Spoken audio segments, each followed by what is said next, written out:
Dear Papa Dudut, mapagpalang araw po sa iyo at sa mga nakikinig sa inyo ngayong araw. Tawagin niyo na lamang po ako sa palayaw kong Madi, 35 years old at taga Lipa City, Batangas. Hindi naman po ako kagandahan pero marami po ang nagsasabi na baby-faced daw po ako. At hindi halata sa akin ang tunay kong edad. Medyo chubby nga po pala ako at katamtama naman iyong tangkad. Papadudot, alam ko po na maaari akong mahusgahan at makatanggap ng mga hindi magagandang komento kapag naibahagi ko na ang kwento ko. Pero bago ko pa man ito isulat, ay buo na po talaga ang loob ko na ibahagi ito sa ibang tao. May kinakasama po ako noon pero nakipaghiwalay ako sa kanya nang mawalan siya ng trabaho. Mabait naman po siya pero parang wala siyang pangarap sa buhay. Kaya hindi rin po ako nagpabuntis sa kanya. 1 buwan lang mula nang maghiwalay kami. Nagtrabaho po ako sa isang bake shop. Naging customer namin doon si Larry na kalaunan ay nanligaw na sa akin. Papadudot, 63 years old na po si Larry at aware naman po ako na malaki ang age gap namin. Aaminin ko na hindi naman siya yung tipong magugustuhan ko talaga. Pero dahil alam kong mapera siya ay nagpaka-practical na lamang ako noon. Pinag-resign niya ako sa bake shop at bumili siya ng pwesto sa palengke para gawing grocery. Sabi niya ako raw ang magbamanage noon. Naging katulong ko roon ang kapatid kong si Monica. Hindi nagtagal ay naging kami ng 2, Papadudot. Pero dahil kinailangan niyang lumipad papunta ng US para sa mga anak niya, matagal kaming hindi nagkita at nagkasama. Nagkakausap lamang kami noon sa pamamagitan ng video call. Papadudot, mabait naman si Larry at galante. Pero habang tumatagal, napapansin ko na po ang pagiging controlling niya noon. Parang hindi ko na nararamdaman na girlfriend ang trato niya sa akin. Sinasabihan niya ako ng mga masasakit na salita gaya ng tanga, bobo, pati pag-aayos ko sa sarili ay pinupunan na rin ni Larry. Hindi ko tuloy maintindihan kung bakit niya yon ginagawa. Ayaw niya na nagpapaganda ako at ginagastosan ng sarili. Dahil doon, ay unti-unti akong nasakal sa kanya, Papadudot.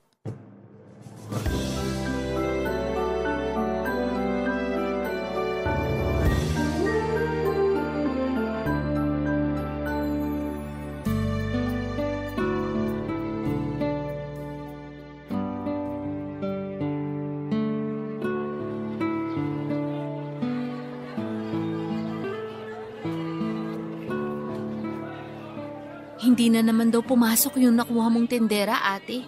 Ilang araw pa lang pumapasok, puro absent na. Gusto pang bumali. Ang hirap naman kasi kumuha ng matinong tindera ngayon. Kapag medyo bata yung kinuha, palaging distracted. Kapag naman may anak, panay absent. Kung kaya mo nga lang na mag-isa magtinda dito, hindi na ako kukuha ng iba. Hindi naman pwedeng ako lang mag-isa, ate. Kapag dagsana yung customer, hindi ko na sila mababantayan lahat. Baka nakuhaan na tayo ng paninda ng hindi natin alam. Maghahanap na lang ulit ako ng kapalit. Magpo-post ako mamaya. Baka sakaling may kakilala tayo na interesadong mamasukan. Mas maganda yung kilala na natin. Ikaw bahala, ate. Basta ako, gagawin ko lang kung anong nakatoka sa akin. Yun naman yung pinag-usapan natin eh. Kapag hindi ako nakahanap agad, tayong 2 na lang muna rito. Huwag kang mag-alala, tataasan ko sahod mo. Ate, nagre-ring yung cellphone mo. Tumatawag si Kuya Larry. Pakiabot nga. Eto, ate. Mahal! Napatawag ka! Kukumustahin ko lang sana kayo dyan. Okay naman kami, mahal. Medyo nagka-problema lang ngayon. Kasi hindi na naman pumasok yung nakuha kong tindera. O bakit di mo pa sisantihin? Ang hina mo naman, Madi. Dapat alam mo na yan eh. Alam ko naman yun. Bala ko na nga sanang kausapin mamaya para sabihang wag na siyang bumalik. Inauna lang yung tawag mo. Sige, kausapin mo mamaya. Pero sa susunod, kapag kukuha ka ng bagong tindera, kilatisin mo naman ng mabuti bago mo tanggapin para hindi ka nagkakaproblema ng ganyan. Pasensya ka na, mahal. Hayaan mo, aayusin ko na sa susunod. Teka, bakit iba na yata yung kulay ng buhok mo? Nagpakulay ako. Hindi ba bagay? Ayoko na ganyan ang kulay ng buhok mo. Mas maayos yung dati. Ang hilig-hilig mo kasi makiuso. Baka naman puro paganda na lang inaatupag mo dyan habang wala ako. Ayoko maging lapitin ka ng mga lalaki. Ano ka ba? Wala namang lumalapit sa akin dito. Tsaka magagawa ko pa ba mag-entertain ng ibang lalaki eh? Dito pa lang sa grocery, ubos na yung oras ko sa maghapon. Nagpapaalala lang ako. Basta yung kinikita mo dyan, ideposito mo lang sa bangko. Bumaos ka naman pang gastos mo. Ikaw nang bahala kung magkano. Okay, mahal. Salamat. Sige na, ibababa ko na to. May lakad pa kami ng mga anak ko. Sige, mahal. Ingat ka dyan. I love you. I love you too. Ay, grabe naman si Kuya Larry. Pati ba namang buhok mo pupunahin pa? Para ka ng robot yan, ate. Parang siya na lang yung nasusunod sa lahat ng bagay. Baka naman sa susunod, pati paghinga mo, kontrolin niya na rin. Hayaan mo na lang siya. Malaki naman ang naitulong sa akin ni Larry. Hay naku ate, bahala ka. Kapag tumagal pa siyang ganyan, ikaw rin yung masasakal. Kung wala ka namang ginagawa masama at nagpapaganda ka lang para sa sarili mo, ipaintindi mo rin yun sa kanya. Hayaan mo na, Monica. Alam mo namang sayang lang laway ko kapag nakipagtalo ko sa kanya. Sasabi-sabi ka ng ganyan tapos nagre-reklamo ka rin naman.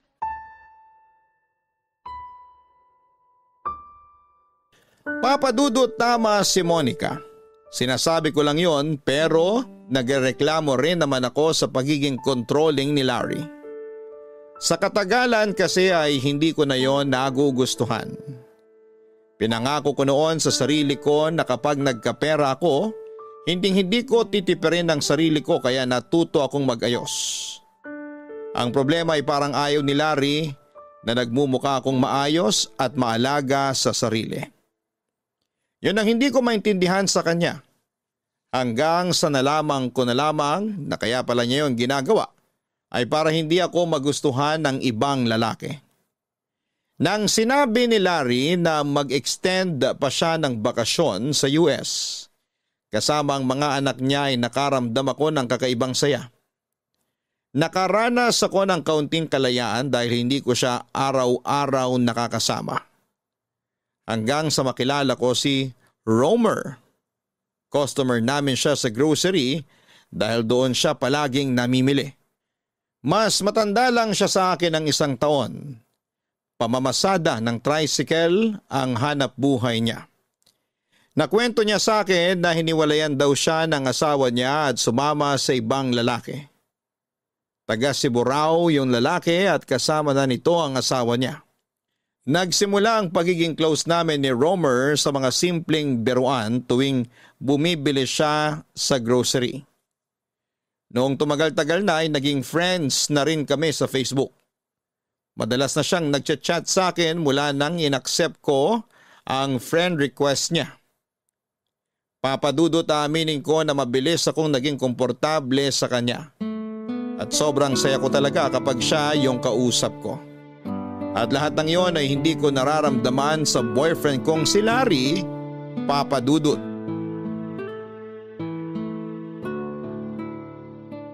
Kumusta? Nagustuhan mo ba yung binigay kong bulaklak? Oo. Ang bango-bango nga kahit plastic lang. Inisprayan mo ba to ng pabango? Siyempre. Nakakahiya naman kasi kung amoy alikabok yan pag binigay ko sa'yo. Okay lang kahit anong amoy basta ikaw ang nagbigay. Paano ka nga pala nakatakas sa kapatid mo? Baka magsumbong kay Larry yun kapag nalaman niya nagkikita tayo. Maaga natutulog yun kaya hindi niya namamalaya na umaalis ako tuwing gabi. Ingat ka na lang talaga. Sa pagkakakilala ko kasi sa kapatid mong yun, parang mahirap baliin yung prinsipyo niya eh.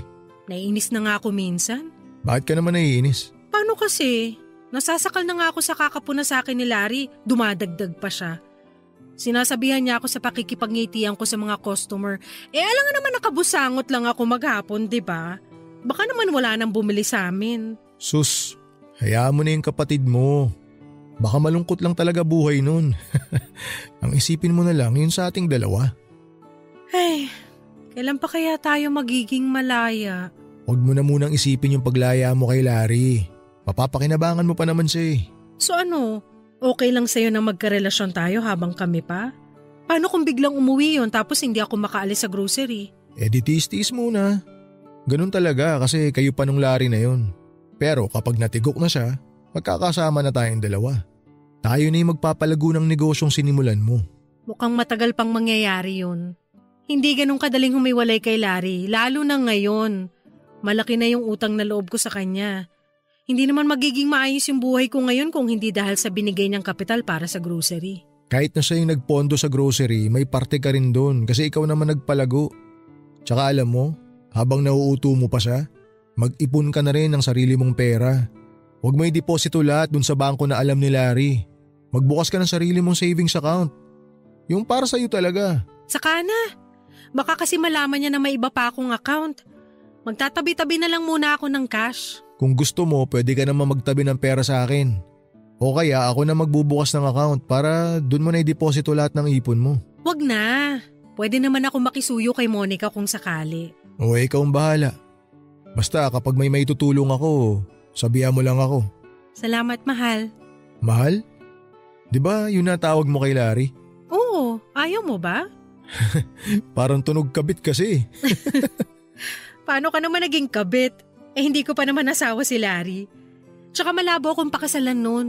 Makasugurin ako ng mga anak niya at sabihing makikihati pa ako sa mga ipapamana sa kanila. Bakit? Gaano ba kayaman yung Larry na yun? Hindi ko alam. Hindi rin naman ako nagtatanong. Pero ang alam ko, may bahay sila sa US at yung mga anak niya mga professional na doon. Yun naman pala eh. Sa madaling salita, hindi na nila kailangan yung pera ng tatay nila. Ikaw, kailangan mo pa. Ang gawin mo, hintayin mo na lang na kusa siyang mawala.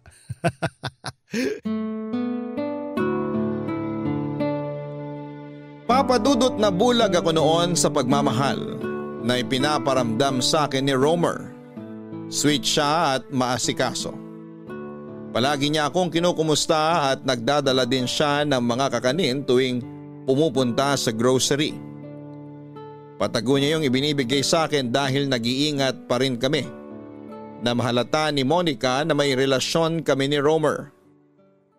Minsan ay bibili siya sa grocery at pasimple kaming mag-uusap kapag hindi nakatingin ang kapatid ko. Nung una'y gumagana naman ang ginagawa namin. Magkasama kami kapag namimili ako ng supply sa grocery. Yung iba naman ay dinideliver na lamang sa amin. Pero kadalasan, gumagawa na lamang ako ng paraan para makaalis at pasimpleng makipagkita kay Romer. Aaminin ko na patay ako noon sa kanya kaya madali niya akong napapaniwala at napapasunod. May mga pagkakataong nangihiram siya sa akin ng pera lalo na noong nasira ang motor na ginagamit niya sa pamamasada. Hindi ko na siya noon siningil dahil alam ko naman na hindi rin kalakihan ang kinikita niya. Isa pa may anak din siyang sinusuportahan. Hindi ko pa sila nakilala pero sabi ni Romer, kasama raw niya sa bahay niya ang mga ito. Kaya naman tuwing magkasama kami ay palagi kaming pumupunta sa ibang lugar. Kahit minsan ay hindi pa niya ako dinala sa bahay nila. Hindi naman ako nag-iisip ng kung ano dahil iniisip ko rin na baka hindi pa handa ang mga anak niya na magkaroon siya ng bagong karelasyon. Ang problema kahit gaano kami kaingat noon, nakahalata na rin sa amin ang kapatid kong si Monica, Papadudot.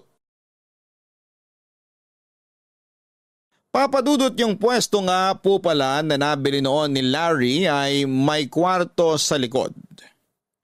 Pangdalawahang tao lamang yon kaya sakto lang para sa amin ni Monica.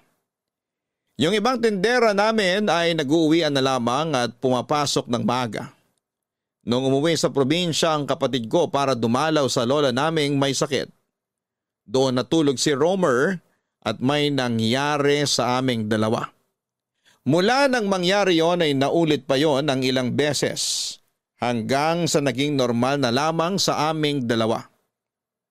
Dahil masyado na akong nalulunod noon sa atensyon na ibinibigay ni Romer para sa akin. Tuwing tumatawag sa akin si Larry, ay nagdadahilan na lamang ako na pagod at gusto nang magpahinga.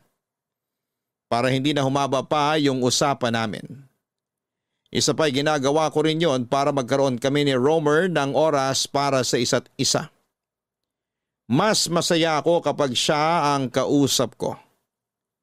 Tuwing tatawag na lamang kasi si Larry ay palagi na lamang siyang may pinupuna sa akin. May mga pagkakataon pa na namumura niya ako dahil natatagalan akong sagutin ang tawag niya. Bukod pa roon ay nagsisimula na rin noon si Monica sa pagpaparinig niya dahil napapansin na niya ang madalas na pagpunta ni Romer sa grocery kahit na wala naman itong binibili. At noong kababalik niya lamang galing sa probinsya ay naabutan niya si Romer na tinutulungan ako sa paglalagay ng mga dilata sa mga estante, papadudot. Ay, nakakapagod talagang bumiyahe. Kuya Romer? Monica, nakabalik ka na pala. Bakit hindi ka man lang nagsabi? Kanina lang ako nakapag-chat kasi nga walang signal dun kina Lola. Pero mukhang hindi mo pa nababasa kasi busy ka dyan sa ginagawa mo. Oh, Kuya Romer, hindi ka na nakapagsalita. Baka ma-stroke ka dyan. Pasensya ka na. Nagulat kasi ako sa iyo eh. Busy kasi kayo ni ate. Mukhang nag-e-enjoy nga kayo sa ginagawa nyo. Pero teka, bakit nandito ka? Nag-apply ka na rin ba? Ha? Hindi. Ano lang. Tumutulong lang ako sa ate mo. Wow, napakabait mo naman para tulungan si ate dyan. Salamat ha. Pero nandito na kasi ako. Ako nagagawa niyan mamaya. Magpapahinga lang ako sandali. Kakauwi mo lang, Monica. Okay lang naman kung gusto mo magpahinga muna. Kaya pa naman namin dito. Namin? Talaga ba ate? Nakakaya naman dyan kay Kuya Romer. Hindi naman siya namamasukan dito pero pinaglalagay mo ng mga delata sa estante. Kuya Romer, di ba mamamasada ka pa? Oo nga naman. Ano pala, Madi? Mauna na ako. Sige. Salamat sa tulong mo. Wala yun, ano ka ba? Sige, tuloy na ako. Monica, may iwan ko na kayo. Seryoso ate, bakit nandito yun? Nasabi naman niya kanina, di ba? Tinutulungan niya lang ako. Ang bigat kasi nung kahon kanina tapos nakita niya kaya ayun, tumulong na yung tao. Paano kasi yung tindera natin na dapat sana katulong ko rito, mukhang hindi na naman papasok. Papasok daw siya, nag-text sa akin kanina. Nagka-problema lang daw sa bahay nila. Wow! Buti pa sa'yo nag-text siya. Ako yung amo niya, di ba? So anong gusto mong sabihin? Nagpapakabossy ako dito? Baka nakakalimutan mo ate. Madalas kang wala dito at hindi ka makausap ng maayos. Kaya sa akin nagsasabi yung tindera.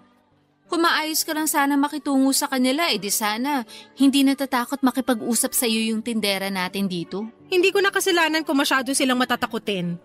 Kung hindi nila kaya yung pamamalakad ko rito, hindi na sila dapat nag-apply. Alam mo ate, hindi naman talaga sila yung problema kundi ikaw. Mula na mag-manage ka nitong grocery at makahawa ka ng malaking pera, nagbago ka na. Nasasabi mo lang yan kasi hindi naman ikaw yung nagtitiis sa pang-iinsulto ni Larry. Kaya ba gumaganti ka sa kanya? Si Kuya Romer, hindi ako naniniwalang gusto ka lang niyang tulungan kaya siya nandito. Ate naman, hindi ako tanga para hindi mapansin na gusto ka nung lalaking yun. Tigilan mo na yan, Monica. Alam mong kami pa ni Larry kaya imposible ang sinasabi mo. Sana nga ate. Kasi ikaw lang din naman yung kawawa bandang huli kapag hindi mo inaayos yung mga desisyon mo sa buhay. Sa totoo lang, papadudot, hindi ko po inaasahan ang mga sinabing yon ni Monica. Kung doon pa lang ay grabe na ang mga narinig ko mula sa kapatid ko ay paano pa kaya? Kapag nalaman niya na may relasyon talaga kami ni Romer noong time na yon. Kaya nang malaman kong nakakahalata na siya ay binawasan muna namin ni Romer ang pag-uusap namin. Sinabihan ko siya na huwag munang tatambay sa grocery at kung pupunta man doon ay magpapanggap na lamang siya na wala kaming relasyon. Kaya naman sa mga sumunod na araw ay hindi na nakikipag-usap sa akin si Romer tuwing may binibili siya sa grocery. Pero kapag nakalabas na siya, bigla siyang magchat-chat sa akin para sabihing nami-miss na niya akong kausap. Mula nang makabalik si Monica, tuwing gabi na lamang kami nakakapag-usap ni Romer. At nababawasan pa yung oras namin kapag tumatawag si Larry para mangumusta. Medyo nanibago pa ako noon dahil parang bigla na lamang naging sweet sa akin si Larry. Hindi ko noon alam na may sorpresa pala siya, Papa Dudut. Kailan ba kasi ulit tayo makakalabas? Hindi ko alam. Hindi pa kasi ako makatsyempo. Namimiss na kita eh. Tsaka yung yung labing-labing natin. Buddy, Larry? Mahal, nakabalik ka na pala ng Pilipinas. Kailan pa? parang gulat na gulat ka naman yata. Nabitiw mo pa yung cellphone mo. Pasensya ka na. Bigla kasing bumukas yung pinto tapos bigla ka rin nagsalita. Sino yung kausap mo kanina? Parang ang saya-saya mo habang kausap siya. Ha? Yung pinsang ko yun. Nagbibiruan kasi kami kanina. Halika, upo ka muna. Kumain ka na ba? Kumain na ako kanina. O sige, tubig na lang. Bakit hindi ko ay nagkakahera sa grocery? Si Monica ay nakita ko nagbabantay doon pagdating ko kanina. Ano kasi, nagpapahinga lang naman ako sandali. Papalitan ko rin siya mamaya. Napagod kasi ako sa pag-aasikaso ng mga paninda kanina. Bakit? Anong ginagawa ng tindera mo? Di ba't sinabi ko naman sa'yo na kapag tatamad-tamad, sisantay mo na kagad? Marami ka pa namang makukuhang iba dyan. Masipag naman yung bagong tinderang nakuha ko. Pero syempre, tumutulong din ako minsan para masigurong maayos talaga yung mga paninda. Dumadami na kasi mga customer natin. Ibig sabihin malaki na rin yung kinikita ng grocery. Oo, mahal. Malaki-laki na rin naman yung diniposito ko sa bangko nitong nakaraan. Bakit? May paggagamitan ka ba? Wala naman. Naitanong ko lang. Sandali. Bakit ganyan yung suot mong damit? Halos makita na yung pusod mo ah. Sinusuot ko lang naman to kapag nandito sa loob. Pero kapag nagbabantay ako sa grocery, hindi ganito yung suot ko. Dapat lang. Kasi kung ganyan lang din naman palagi isusuot mo, baka nagkamali ka ng pinasok na trabaho. Ikaw talaga, mahal. Grabe ka sa akin.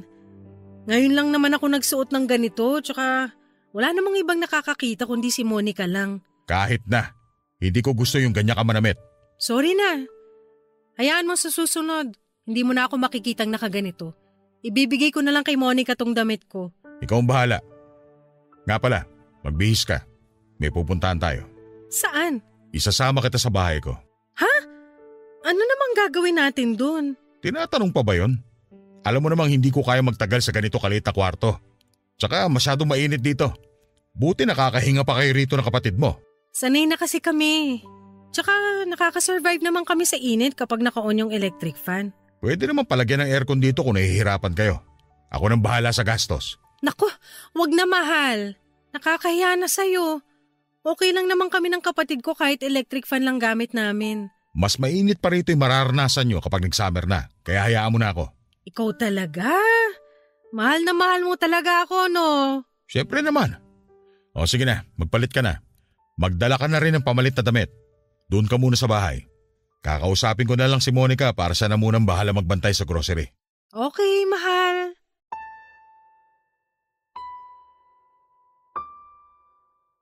Papadudot mas lalo akong nahirapan nang makabalik na sa Pilipinas si Larry.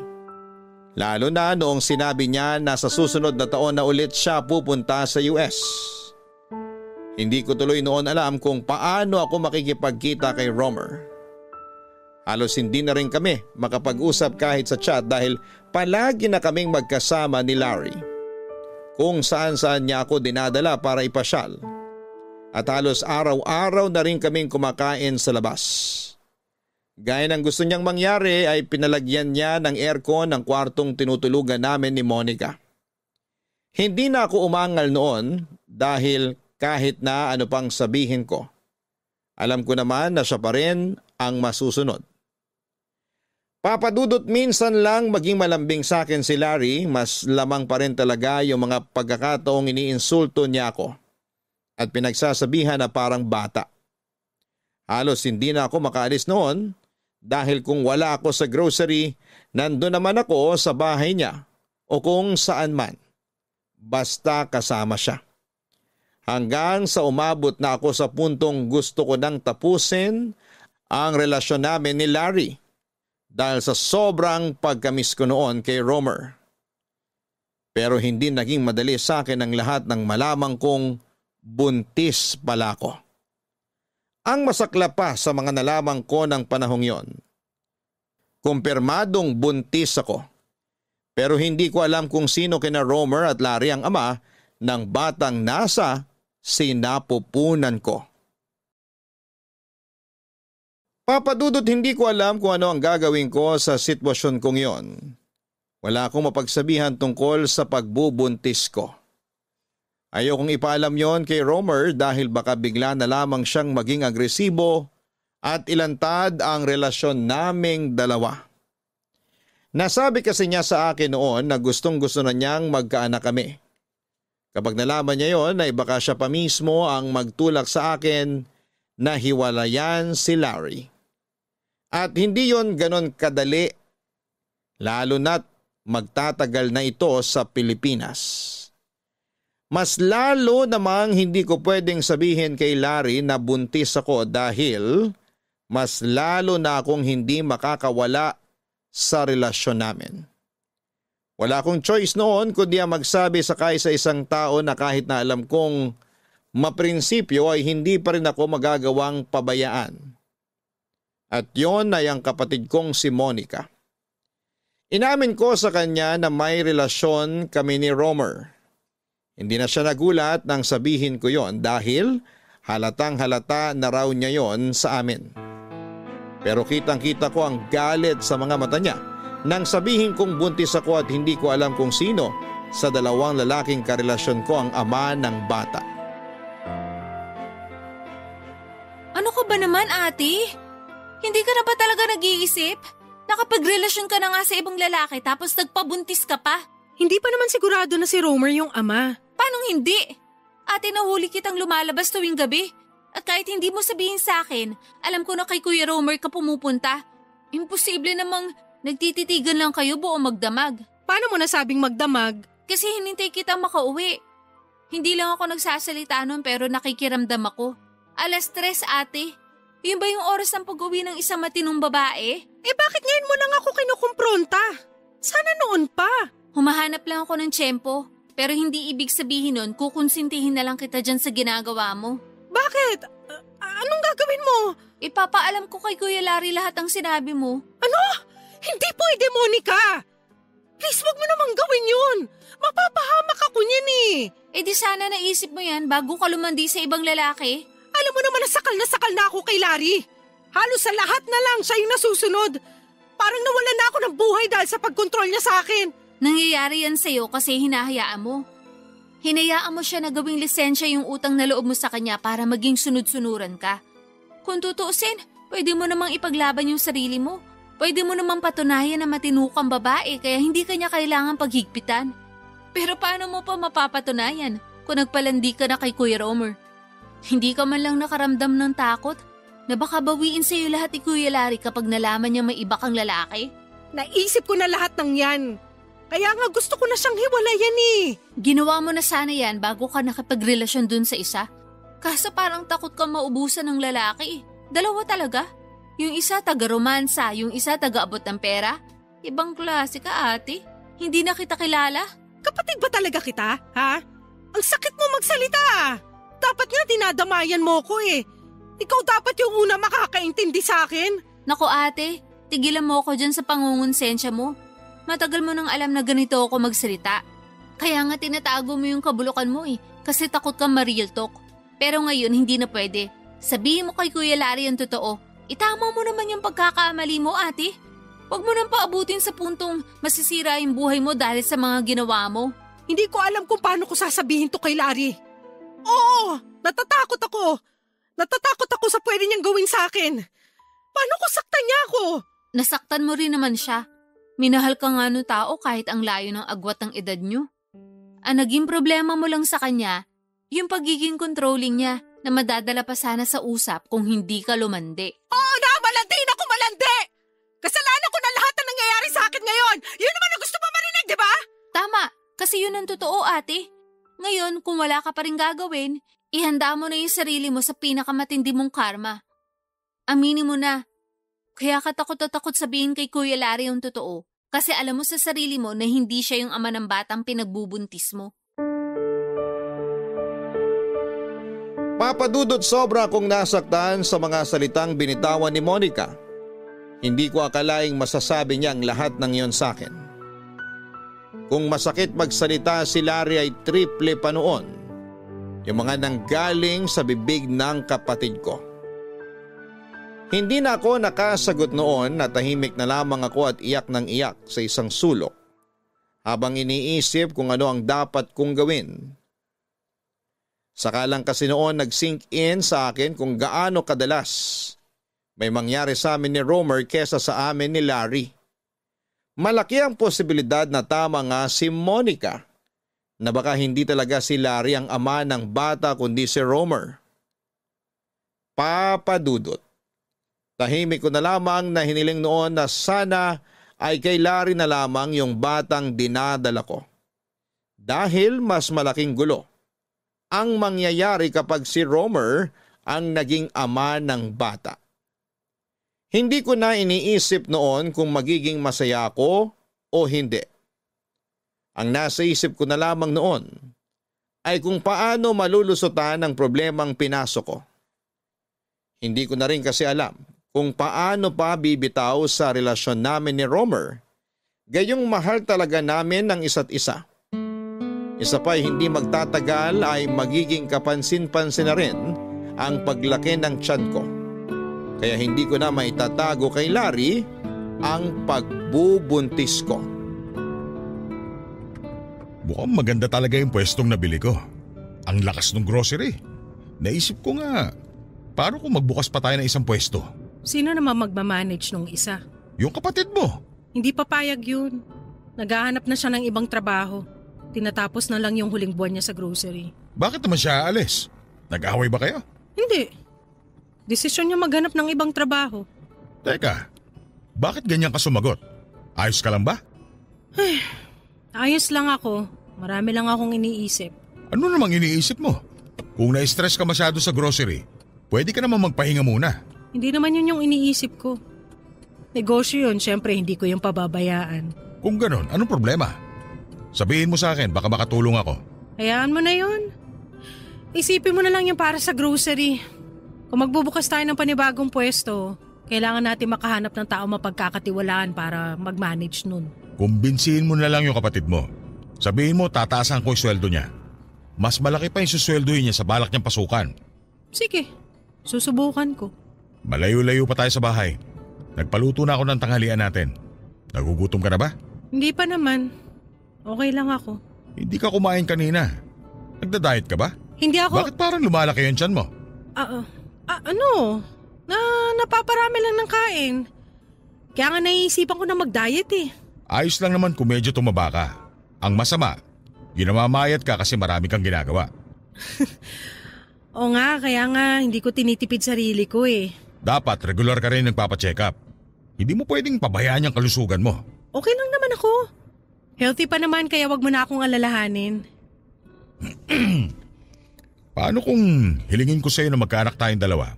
Kakayanin mo pa ba? Ha? Bakit parang gulat na gulat ka naman? Hindi naman sa ganun. Medyo nagulat lang ako kasi ngayon mo lang sinabi sa akin yan mula nung maging tayo. Paano naman kita mabubuntis kung nandun pa rin ako sa US? Oh, bakit natahimik ka dyan? Parang nahihilo ako. Sumandal ka na lang muna. Pero huwag ka nang matulog kasi masisira lang yung tulog mo kapag nakarating na tayo sa bahay. Okay. Madalas ka bang nakakaramdam yan? Hindi naman. Ngayon lang to. Kulang din kasi ako sa tulog tapos ang init-init pa. O sige. Pagdating natin sa bahay mamaya, magpahinga ka na muna. Hayaan mo na muna si Monica sa grocery. Sa bahay ka na lang muna para makapagpahinga ka. Hindi na. Doon na lang ako magpapahinga sa tinutuluyan namin ni Monica. Para kapag kinailangan ako sa grocery, nandun na ako. Hindi niya na ako kailangan tawagan. Alam mo, ayoko sana sabihin to pero pakiramdam ko, ayaw mo na akong makasama na matagal. Ano ka ba? Pakiramdam mo lang yun. Masama lang talaga pakiramdam ko ngayon pero hindi ko rin naman kayang iwanan na lang mag-isa sa grocery si Monica. Alam ko naman kung gaano kahirap mag-asikaso nun, lalo na kapag maraming namimili. Ay, sige na. Sa grocery na lang kita ibababa. Papa Dudut, kinabahan ako noong nakapansin na si Larry sa panlalamig ko sa kanya. Hindi ko na rin alam noon kung paano ko itatago sa kanyang tungkol sa pagbubuntis ko. Malakas ang hinala ko noon na si Romer ang ama ng batang dinadala ko dahil wala pa namang 2 buwan mula nang makauwi si Larry, bagamat may nangyari sa amin. Hindi talaga yon tumutugma sa pag-uwi niya ng Pilipinas. Nang muli kaming magkausap ni Monica ay kinumbinsi niya ako na kausapin na si Romer para ipaalam yon. Dahil kailangan nitong panagutan ng batang nasa sinapupunan ko. Hanggang sa magdesisyon na nga akong sundin ang payo niya. Akala ko noon ay hindi matatanggap ni Romer ang pagbubuntis ko. Pero nang makausap ko siya at pinaalam na magkakaanak na kami, sobrang saya niya pa noon, Papa Dudut. Pero ang naging problema ko lang noon, inudyukan na niya akong makipaghiwalay na kay Larry. Total ay malaki-laki na rin naman ang naipon ko daw sa pamamahala ng grocery. Aaminin ko na gustong-gusto ko yung gawin noon. Pero nang kay Romer na mismo manggaling, para bang bigla na lamang akong nagdalawang isip, Papa Dudut. Papa Dudut, hindi ko po akalain na noong araw na nakipag-usap ako kay Romer ay sinundan pala ako ni Larry. Nakita niya mismo ang pagyayakapan naming dalawa at ang masaya naming pag-uusap. Pero dahil wala siyang sinabi o ginawa kahit na alam niya nang niloloko ko siya, ay nakampante ako na wala pa siyang alam. Ganon pa rin ang pakikitungo niya sa akin pero madalas ko siyang nahuhuli na nakatitig sa akin.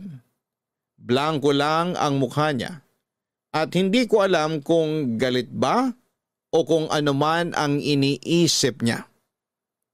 Papa Dudut, nang sabihin ko kay Monica na inuudyukan na ako ni Romer na makipaghiwalay kay Larry ay nagkaroon na naman kami ng malaking pagtatalo. Hindi niya kasi sinang-ayunan. Ang desisyon kong panatilihin pa rin ang relasyon kay Larry at palabasing eto ang ama ng bata dahil natatakot pa rin ako sa pwede nitong gawin sakaling ako ang makipaghiwalay. Sabi ni Monica, sukang-suka na raw siya sa mga ginagawa ko at hindi na niya yon masisikmura. Nainsulto ako noon sa sinabi niya, kaya sinesante ko siya. Yon ang naging dahilan para iwanan niya ako sa grocery. Nangupahan siya at namasukan na sa isang factory doon sa amin. Mula nang umalis siya, hindi na kami nagkausap pa ulit, Papa Dudut.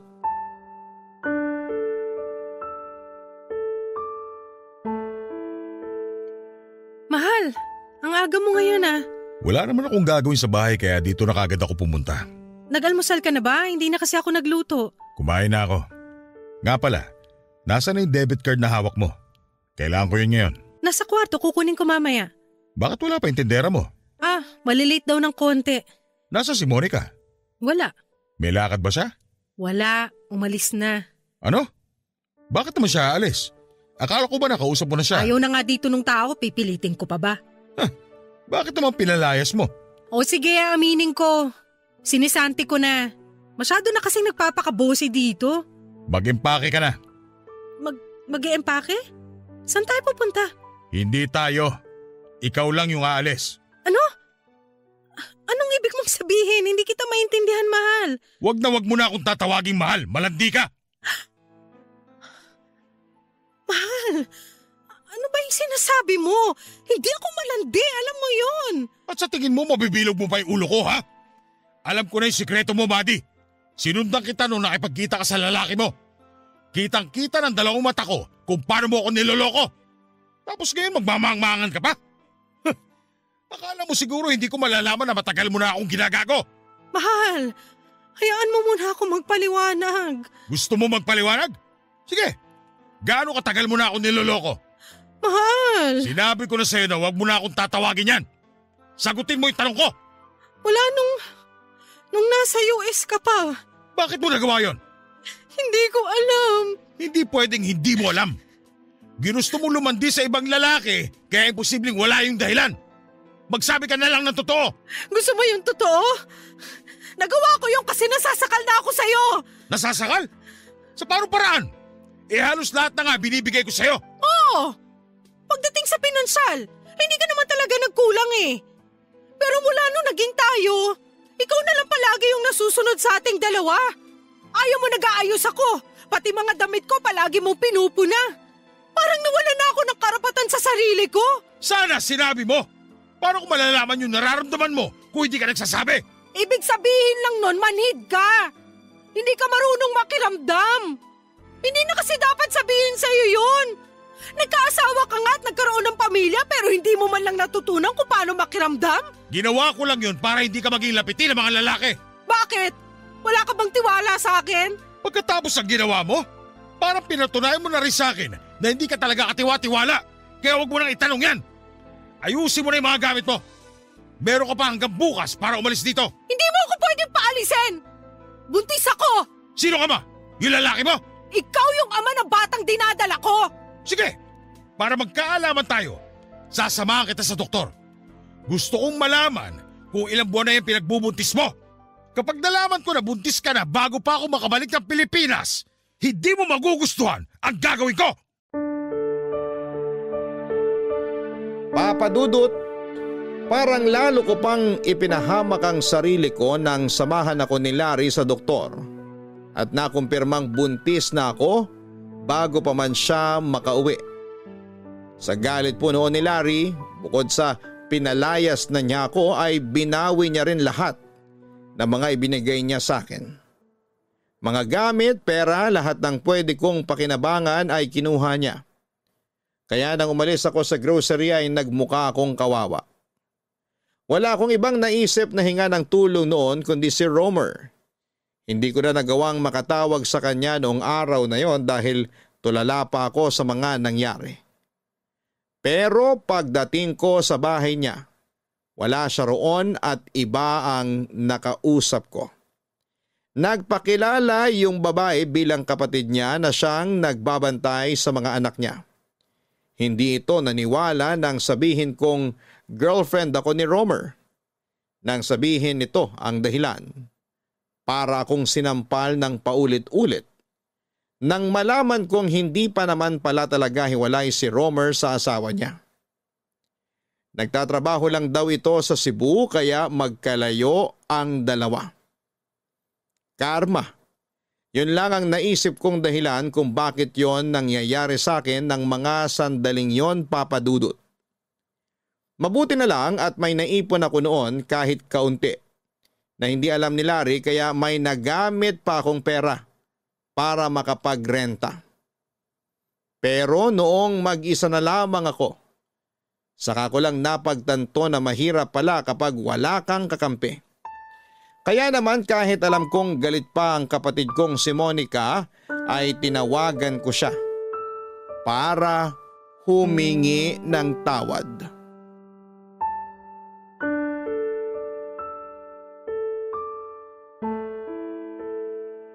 Ano nangyari sa pag-uusap niyo ni Kuya Larry? Ayun, galit na galit siya. Sinamahan niya ako sa OB para makumpirma kung kailan ako nabuntis. Nung nalaman niya na buntis na ako pag-uwi niya ng Pilipinas, mas lalo pang tumindi yung galit niya sa akin. Sinaktan ka ba niya? Hindi, pero binawi niya lahat ng mga binigay niya sa akin. Pati yung mga alahas at pera. Sorry ate ha. Ayoko na sanang dagdagan pa yung sakit na nararamdaman mo ngayon. Pero karapatan naman ni Kuya Larry na gawin yun. Sa inyong dalawa, ikaw yung nagloko. Kaya anong inaasahan mong gawin niya? Papabaunan ka ng pera matapos kang palayasin? Nawala na sa akin ng lahat, Monica. Hindi ko alam kung Paano ako magsisimula ng kasama yung batang ipinagbubuntis ko? Ikaw kasi, pinatagal mo pa yan. Noon ko pa sinasabi sa'yo na magsabi ka na ng totoo. Tapos hindi ka pa nag-ipon habang kayo pa ni Kuya Larry.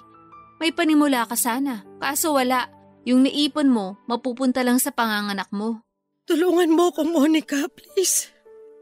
Kahit hanggang sa makapanganak lang ako. Pagkatapos noon magsisimula ulit ako at babawi ako sa'yo. Hindi mo naman kailangan bumawi sa akin, ate. Sapat na sa akin na natauhan ka na dyan sa katangahan mo. Kung tumagal pa yon, baka isumpa na kita bilang kapatid. Ay, paniwalang-paniwala ka pa naman sa rumor na yon. Tapos ginawa ka lang naman palang kabit. Huwag mo na nga banggitin yung hayop na yon. Matapos kong malaman na hindi pala talaga sila hiwalay ng asawa niya, ayun! Nawala na lang ng parang bula. Pera lang naman ang habol nun sa'yo. Kaya nga hindi ka hinihiwalayan nung kayo pa ni Kuya Larry. Kasi mapapakinabangan ka niya. Ang tanga-tanga ko! Hindi ko man lang na-realize na ginagamit niya lang ako. Kaya pala sa akin siya palagi humihiram ng pera kasi alam niyang hindi ko na siya sisingilin. Sabi pa niya, huwag ko munang hiwalayan si Larry kasi napapakinabangan ko pa.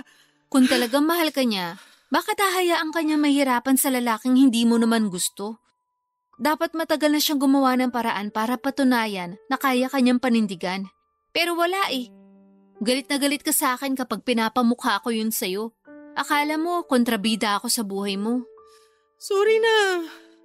Nakakahiya na nga na ako yung ate sa ating dalawa pero ako pa yung pinagsasabihan mo. Wala naman sa edad yan eh. Basta alam mo kung ano yung tama, kailangan magsalita. Basta babawi ako sa'yo kapag nakapanganak na ako. O nga pala, kung okay lang sa'yo, doon ka na lang tumuloy sa inuupahan ko para may kasama ako. Ako naman magbabayad ng renta tsaka habang hindi pa ako nanganganak, pwede naman ako mag-online selling. Pag kailangan mong pumikap ng mga ibebenta mo, sasamahan kita.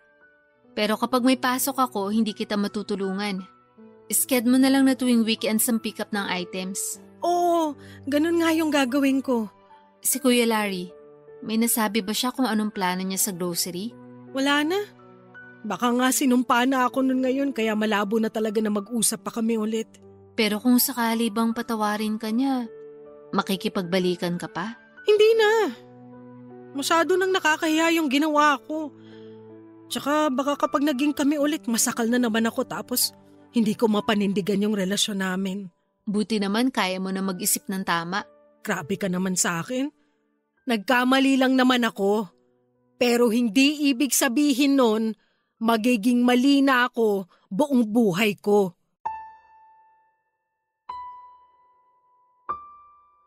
Papadudot, galit na galit ako noon sa mga kabit na kung tawagin ko pa ay mga jumper. Pero hindi ko akalaing magiging kabit din pala ako nang mahumaling ako sa ibang lalaki. Kahit na hindi pa kami naghihiwalay ni Larry. Dahil sa mga nangyari, nagsimula ako ng panibagong buhay nang wala si Larry o si Romer. Habang hindi pa ako nanganganak ay sinubukan ko munang mag-online selling ng mga damit, pabango at kung ano-ano pa sa isang e-commerce platform. Gamit ang kalahati ng naipon ko. Naging okay naman agad ang kitaan doon. Nakakaipon ako ng pambayad sa renta at nakapaglaan pa para sa ibang gastusin namin.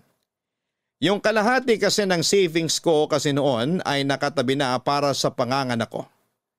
Sa kabila ng mga naging karma ko ay pinalaki ko ng maayos ang anak ko kahit na ako lang ang mag-isang nagtataguyod sa kanya. Kumuha na lang ako noon ng taga-alaga niya para makapag-focus sa pagtitinda ko online. Mas nakakahinga ako ng maluwag noon dahil sarili ko ng pera ang ginagastos ko. At hindi ko na kailangang umasa sa isang lalaki para mabuhay ako. Sa ngayon, papadudot ay may shop na ako sa 3 e-commerce platform. Nangungupahan pa rin naman kami pero sa mas maayos at mas malaking unit dahil kinakailangan ko na ng malaking space para sa pagpapak ng mga items. Aaminin ko na maling-mali ang nagawa ko noon. Nakarma ko at masasabi kong deserve ko naman yon. Pero hindi ko hinayaang malugmok ng tuluyan ang sarili ko. Dahil nakafocus na ako sa pagiging online seller. Hindi ko na nabigyan ng oras ang buhay pag-ibig ko ngayon. Sapat na sa akin ngayon ang anak ko at ang pag-iipon para sa future niya. Wala na nga po pala akong balita kina Larry at Romer. Nag-move on na lamang po ako dahil yun na lang naman ang talagang magagawa ko. Hanggang dito na lamang po ang aking kwento, Papa Dudut. Maraming salamat po sa inyo. At sa mga bumubuo ng Barangay LS na nangunguna pa rin hanggang ngayon, more power sa inyong programa. Ang inyong forever kapuso at kabarangay, Madi. Hindi hihinto ang buhay ng isang tao sa isang malaking pagkakamali lamang. Hanggat may pagkakataon kang ayusin ito at itama ang mga bagay-bagay, hindi masama kung magpapatuloy ka lang sa buhay. Yan ang ginawa ng sender nating si Maddie na nahumaling sa ibang lalaki habang nasa isa pang relasyon. Nabuntis siya at hindi na pinanagutan ng lalaking akala niya ay sasamahan siya matapos siyang itaboy ni Larry. Pero sa kabila ng lahat ay unti-unti niyang ibinangon ang sarili niya at nag-decide na palakihin ang anak niya nang walang tulong mula sa ama ng bata. Siya ay isa sa mga patunay na hindi ang pagkakamali ang magdidikta ng kapalaran ng isang tao, kundi ang kagustuhan niyang magbago at muling buuin ang sarili niya sa kabila ng mga pinagdadaanan niya. Hanggang sa muli mga kapuso, ako po ang inyong si Papa Dudut. Sa mga kwento ng pag-ibig, buhay at pag-asa sa Barangay Love Stories number 1. Dear Papa Dudut, ako nga pala si Joel, 35 years old at kakahiwalay lang sa naging girlfriend ko for almost 4 years. Siya pala si Cynthia. Kaedad ko lamang siya at meron kaming isang anak na 2 taong gulang pa lamang. Mahirap na desisyon ang makipaghiwalay sa nanay ng anak ko.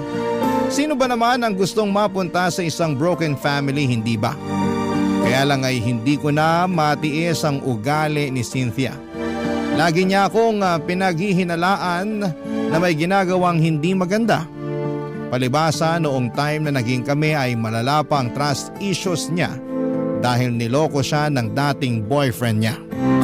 Nagkaroon din sila ng anak pero nasa poder ng lalaki ang bata. Pinasa sa akin ni Cynthia lahat ng galit at tamang hinala niya sa kanyang ex-boyfriend.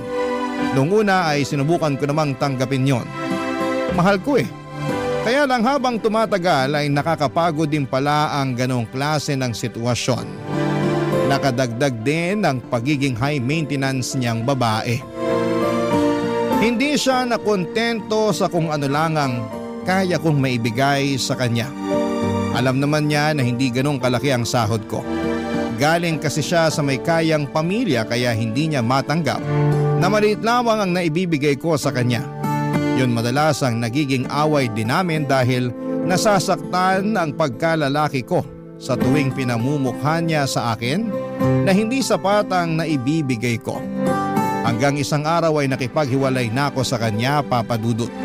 Biglaan lang ang lahat dahil napundi na ako sa pagbubunganga niya sa mga pagkukulang at mali ko. At dahil nga sa pakikipaghiwalay ko ay nagtanim siya ng galit sa akin at nakaapekto yon sa anak namin, Papa Dudut.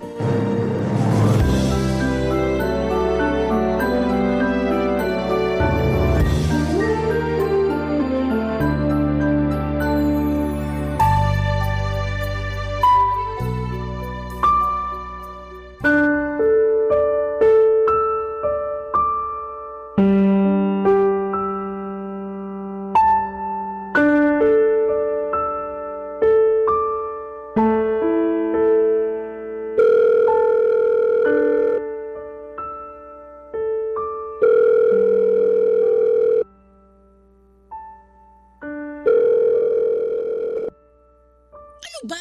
Tawag ka ng tawag, alam mong nasa trabaho ako. Bakit kasi ayaw mong sagutin ang tawag ko? Last week pa ako tumatawag eh. Kahit sana i-text mo man lang ako. Para saan pa? Hiwalay na tayo, di ba? Oo, hiwalay na tayo. Pero may anak tayo. Ano ngayon? Pwede bang maging mature ang usapan natin? Para na lang sa anak natin. Para sa anak natin? Sana naisip mo yan bago ka nakipaghiwalay sa akin. Hindi ko na kasi kaya ang ugali mo. Gustuhin ko mang magstay para sa anak natin, pero nahihirapan na ako. At akala mo madali para sa akin na makisama sa ugali mo? O sige na, mali na rin ako. Tatanggapin ko na lang yun para sa anak natin. Puro ka na lang para sa anak natin, pero hindi ka naman nagpapakatatay sa kanya. Anong hindi? Sinusubukan ko naman dati pa. Hindi ako nagkulang sa sustento. Kulang na kulang ang sustento mo. Hindi sapat ang binibigay mo. Yan mismo ang dahilan kung bakit umayaw ako sa'yo. Hindi ka marunong makontento. Sino bang makukontento sa maliit na sustento mo? Alam mo kung magkano lang ang kinikita ko. Maliit na nga lang ang natitira sa akin. Sakto lang para may pangbili ako ng toothpaste at deodorant ko. Halos sa inyong mag-ina na pupunta lahat ng sahod ko. Dapat lang namang mapunta sa amin yun dahil obligasyon mo kami. At para sabihin ko sa'yo, dapat hindi ka nakukontento sa maliit na sahod mo lalo't pamilyado ka na. Dapat nag-e-effort ka pa rin para maghanap ng trabaho na kayang bumuhay sa amin. Ginawa ko naman yun pero walang tumanggap sa akin kasi hindi naman ako nakapagtapos ng pag-aaral. Kaya hindi ko rin maiwan tong trabaho ko kasi ito lang ang tumanggap sa akin kahit hindi ako college graduate. Ang dami mong dahilan talaga. Hindi ka na uubusan. Gusto ko lang depensahan ang sarili ko.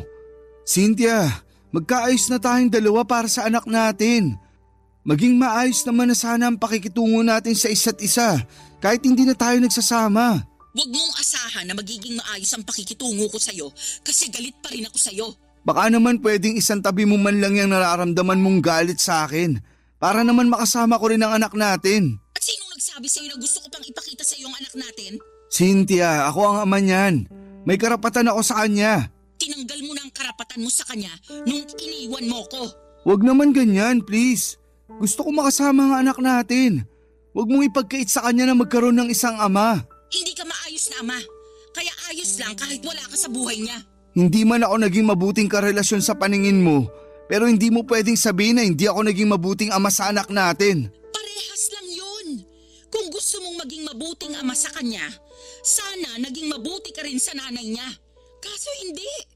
Iniwan mo ako kahit ang dami kong tinis sa mga pagkukulang mo. Cynthia! Huwag ka na ulit tatawag sa akin, Joel, ha? Hindi mo na pwedeng makita ang anak natin.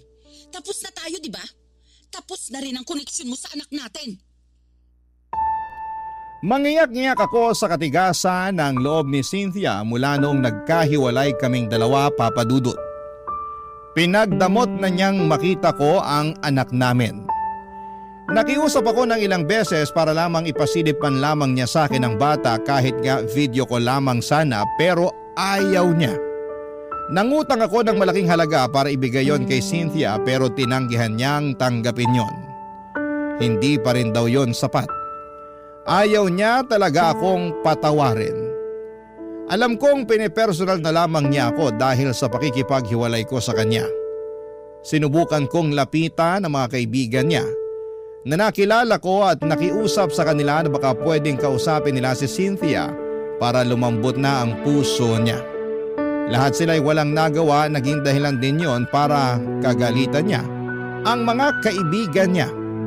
Kaya mula noon ay hindi ko na sinubukang lapitan pa isa man sa mga malalapit sa kanya para maging tulay sa muling pagkikita namin ng anak ko. Napakasakit na hindi makita ang anak ko, siya na lamang ang buhay ko. Siya ang dahilan kung bakit nagawa kong tiisin ang ugali ni Cynthia dahil gusto kong buo kami. Pero may limitasyon din ang pasensya ng isang tao at sa huli mas pinili kong lumayo na lamang kay Cynthia kaysa naman sarili kong peace of mind ang mawala. Mas naging payapa ang buhay ko noong nagkahiwalay kaming dalawa. Pero malungkot ako dahil gusto kong makasama ang anak ko. Kaya lang ipinagkakait sa akin ni Cynthia. Palagi ako nakatambay sa subdivision kung saan ay nakatira si Cynthia Mabuti na lamang at may kaibigan akong nakatira doon kaya malaya akong nakakapasok. Panay ang silip ko sa bahay ni Cynthia sa pag-asang makikita ko kahit saglit lang ang anak namin. Pero bigo ako. Isang araw hindi ko na natiis. Kumatok na ako sa bahay para personal na siyang harapin. Bala ko nang makiusap noon sa kanya ng harapan. Pero ibang humarap sa akin nang bumukas ang kanyang pinto. Papa Dudut.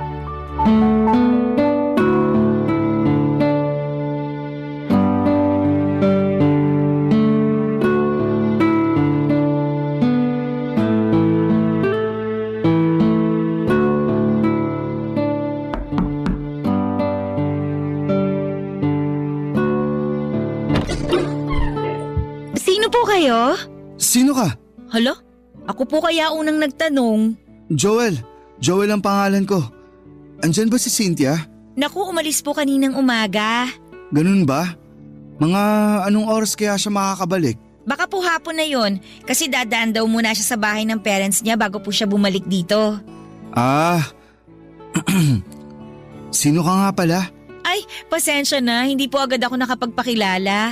Ako nga po pala si Mara, ang yaya ng anak ni Ma'am Cynthia.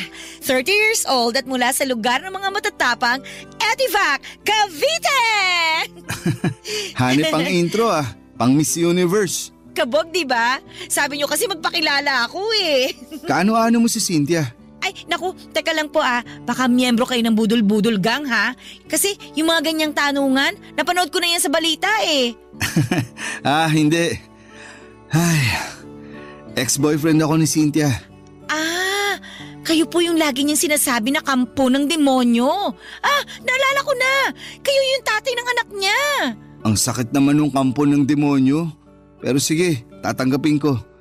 Ganun ang tingin niya sa akin eh. Ang tindi nga po ng galit niya sa inyo. Ang dami niyang kwento tungkol sa inyo. Hula ko. Wala siyang magandang nasabi tungkol sa akin no. Ang galing niyo naman pong manghula. Hiniwalayan ko kasi siya. Kaya sobrang bitter niya sa akin. Naiintindihan ko naman siya kaya lang… Kaya lang ano po? Naiipit kasi yung anak namin. Doon ako nahihirapan. Ay, hindi po ba niya pinapakita sa inyong anak niyo? Mula nung nagkaiwalay kami, hindi na niya pinakita sa akin. Kahit makausap man lang po sa phone? Kahit yan, hindi pwede. Pinapaupa ko na muna ang galit niya sa akin. Pinagdarasal ko na lang na makamove on na siya agad para hindi na niya ipagkait sa akin yung anak namin. Mukhang matagal-tagal pa bago siya makamove on sa inyo, sir. Halos bumuga na nga ng apoy sa tuwing naaalala niya kayo eh. Mapagtanim din kasi ng galit yun. Hayaan mo na lang. Baka naman kasi minahal rin niya kayo ng sobra. Kaya nasaktan. Tapos naging bitter na dragon. Kaya nga eh. Minsan, pinagsisisihan ko rin na iniwan ko siya. Kasi mahal niyo pa ho, ano? Ay! Naiisip kong balikan siya para makita ko na yung anak namin. Sobrang desperado na ako, Mara. Gusto ko talagang makita kahit ilang minuto lang yung anak namin. Ay, paano kaya to? May naisip kasi ako pero baka mapag-initan ako ni Ma'am Cynthia kapag nalaman niya eh. Ano ba yun? Matutulungan mo ba ako para makasama ko ang anak ko? Hindi ko po may papangako pero susubukan ko po na maipakita sa inyo yung anak nyo kapag wala po si Ma'am Cynthia dito. Kukunin ko na lang po yung number nyo, sir. Gusto mo lang ata akong maka-textmate eh. Hala si sir! May boyfriend po ako sa Cavite ha. Huwag kayong ganyan, loyal ako dun. Binibiro lang kita kasi masyado nang mabigat yung usapan natin eh. Sige, ito ang number ko. Pero palitan mo na lang ang pangalan ko para hindi makita ni Cynthia na nag-uusap tayo. Ay teka, sisave ko na po. Patingin nga po ulit. Ayan. Nasave ko na po yung number nyo. Ite-text ko po kayo mamaya ha. Salamat Mara ha. Salamat. Sana matulungan mo akong makita ang anak ko. Hindi ko maitago ang saya ko nang makaharap ko si Mara. Nabuhayan ako ng pag-asa na muli kong makakapiling ang anak ko sa tulong ng kanyang yaya, Papa Dudut. Kinagabihan ay nag-text si Mara sa akin. Nakauwi na raw ang mag-ina ko. Kinuha niya ang Facebook account ko para isend ang pictures ng anak namin ni Cynthia. Palihim niyang ginawa yon habang nasa banyo ang ex ko. Yun ang unang beses na nasilayan ko ang mukha ng anak ko matapos siyang itago sa akin ng nanay niya. Kahit kasi sa Facebook ay hindi nagpo-post si Cynthia ng pictures ng anak namin. Kahit mga kamag-anak niya ay wala ring post tungkol sa kanilang mag-ina. Kaya hindi ko maitago ang sobrang gala ko nang sa wakas nakita kong muli ang anak ko kahit sa picture man lang. Sinabi sa akin ni Mara ang schedule ni Cynthia. Pinapadaan niya ako sa Huwebes dahil buong araw daw na wala si Cynthia dahil pupunta siya ng Pampanga para sa trabaho niya. May conference daw sila roon at gabi na siyang makababalik ng Maynila. Agad ako nag-leave ng trabaho para makasama ko ang anak namin. Pinaghandaan ko yon, bumili ako ng mga pagkain para sa kanya pero pinagbawalan ako ni Mara na bumili ng laruan para hindi makahalata si Cynthia. Sinabi rin niya na sapat na ang pagkain lang ang dalhin ko. Yung mauubos lang sana sa araw ng pagdalaw ko.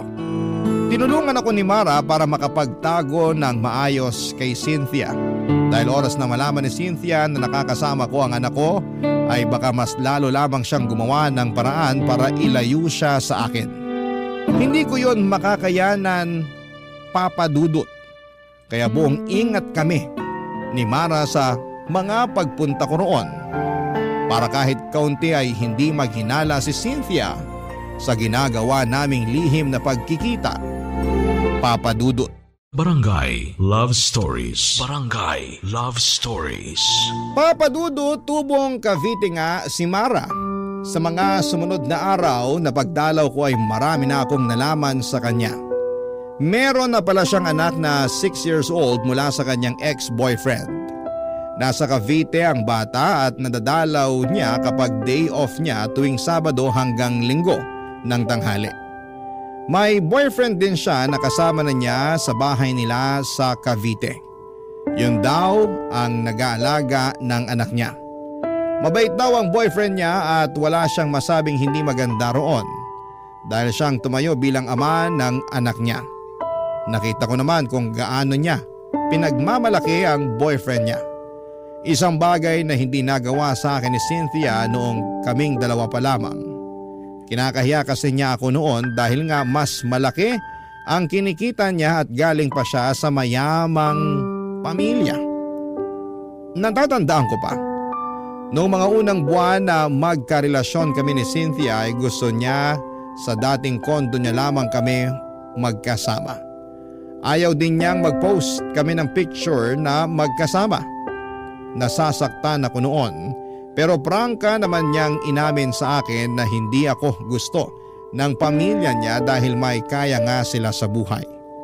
Pero kahit na ganoon ay pinaparamdam naman sa akin ni Cynthia na minamahal niya ako. Pero atras abante lang din talaga siya sa relasyon namin. Dahil bukod sa sulsol ng kanyang pamilya ay dumagdag pa ang trust issues niya sa akin kahit na wala naman akong ginagawang kalokohan. Kahit na hindi naging maayos ang trato niya sa akin ay never ko siyang niloko. Yun naman ang may pagmamalaki ko sa kanya hanggang dulo. Kaya lang ay hindi naman niya yon pinakinggan dahil para sa kanya. Pare-parehas ng lahat ng mga kalalakihan.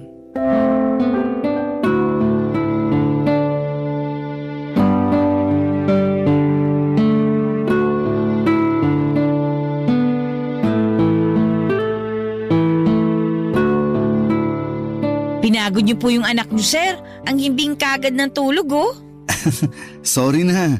Na-enjoy ko lang makipaglaro ulit sa kanya. Alam mo namang ang tagal ko nang hindi nakasama ang anak ko. Gets kita, sir. Ganyan din ako sa anak ko tuwing umuwi ng Cavite kapag day off ko. Parang ayoko nga patulugin para hindi matapos yung bonding naming dalawa eh. Ang sarap maging magulang, no? Mahirap pero masarap. Sinabi niyo pa, sir. Wag mo na nga akong tawaging sir. Halos magkaedad lang naman tayo. Tsaka close naman na tayo eh. Eh naku, nakakailang naman kung tatawagin ko lang kayong Joel. Hindi ako sanay.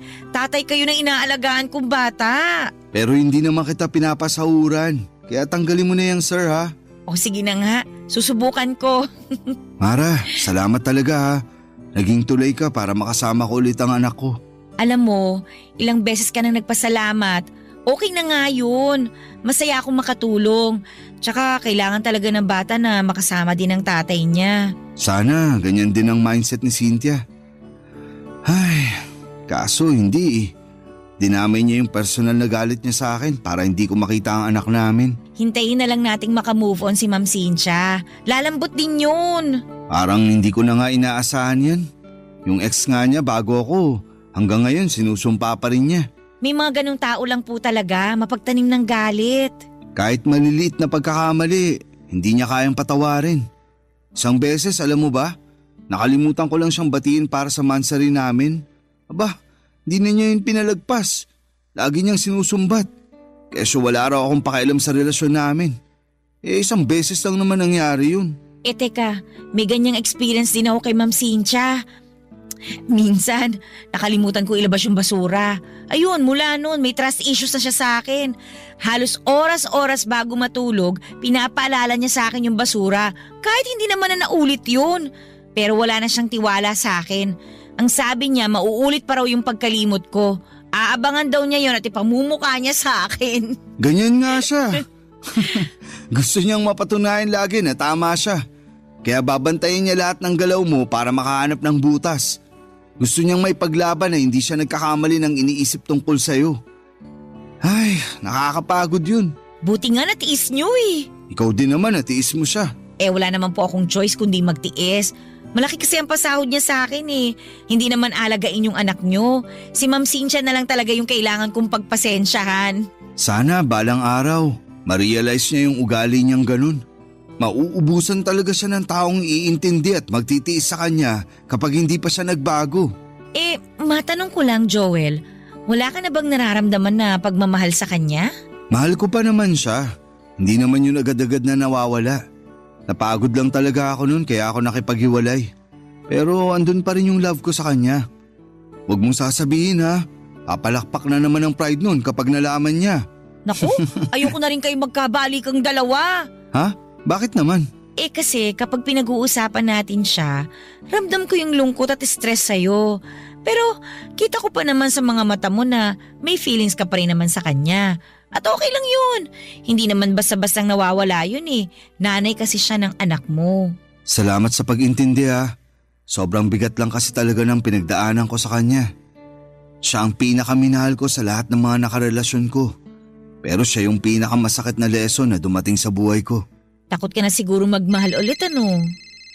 Ay, Joel! Kailangan mo nang umalis. Tumatawag si Ma'am Cynthia. Mukhang pauwi na to.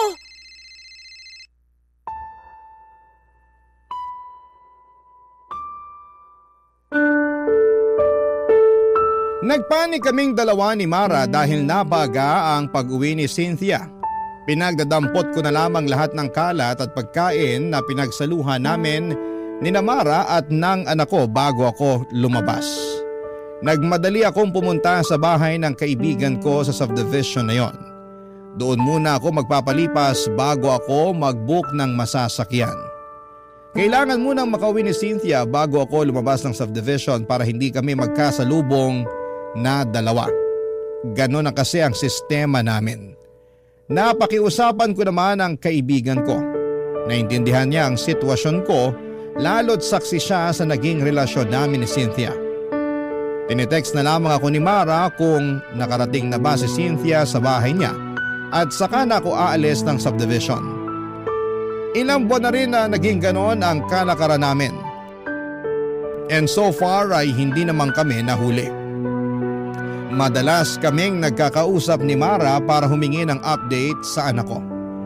Ang sabi nga ni Mara halos hindi rin maharap na asikasuhin ni Cynthia ang anak namin dahil subsob ito sa pagtatrabaho kaya madalas silang dalawa ni Mara ang magkasama.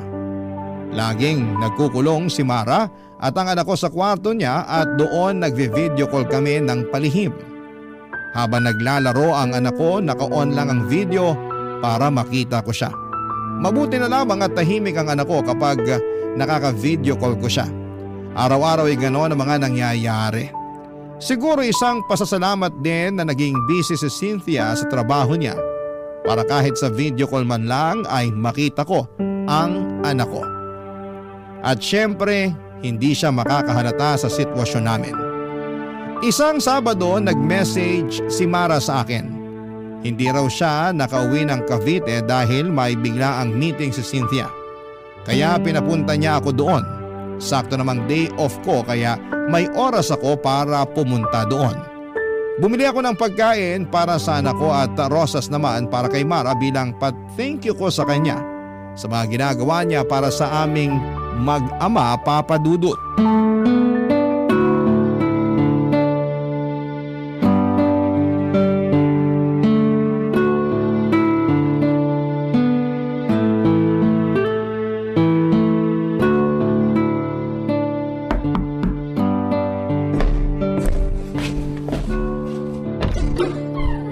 Oh, Joel, pasok ka na. Sakto, kaalis lang din ni Ma'am Cynthia. Hindi ka na nga ako mapaaga ng dating eh. Nag-shortcut ba naman yung taxing nasakyan ko kanina? Kinabahan tuloy ako na magpang-abot kami ni Cynthia. Hindi talaga kayo pinagtatagpo ni Ma'am Cynthia. Ayos na yun. Sana palagi na lang umahin ng tadhana sa akin. Bumili nga pala ako ng rosas para sa'yo. Ito. Nako, nag-abala ka pa. Sana dinagdag mo na lang sa pambili ng pagkain ng anak mo. Nakabili na ako ng pagkain niya. Sakto na to para sa kanya. Dinagdagan ko pa nga para maibigay ka sa anak mo kapag umuwi ka sa inyo sa Cavite. Thank you tulog pa pala yung anak mo. Gusto mo ba gisingin ko na? Ay, wag! Hayaan mong makapahinga siya. Magkwentuhan na lang muna tayo habang tulog pa siya. Kumusta ka? Ayos lang. Parang malungkot ka. Dahil ba hindi ka nakauwi sa Cavite ngayong day off mo? Mabuti ngang hindi ako umuwi dun ngayon. Ha? Bakit naman? Ano ba nangyayari? Magkwento ka, makikinig ako. Wala to. Ayos lang ako. Gusto mo ng kape? Magtitimpla ako. Sige, para mas sumarap ang kwentuhan natin tungkol dyan sa pinagdadaanan mo. Ayos nga lang ako, Joel. Huwag mo na ako intindihin. Gusto kong makabawi sa'yo sa lahat ng tinulong mo sa akin. Kung makakabawi ako sa pakikinig, andito ako. 2 tenga, nakasanla sa'yo. Ang kulit mo Okay nga lang ako. Kahit sinasabi mong okay ka, halata naman sa mga mata mong hindi. Di tama nga ako. Ay, ano ba nangyari? Kasi nakikipag-iwalay na sa akin yung boyfriend ko eh. Sabi niya, hindi na daw niya kaya na 1 beses lang sa 1 linggo kami magkita. Tapos takot daw siya na baka may makilala ako dito sa Maynila. Napipili niya ako kung trabaho ko raw o siya.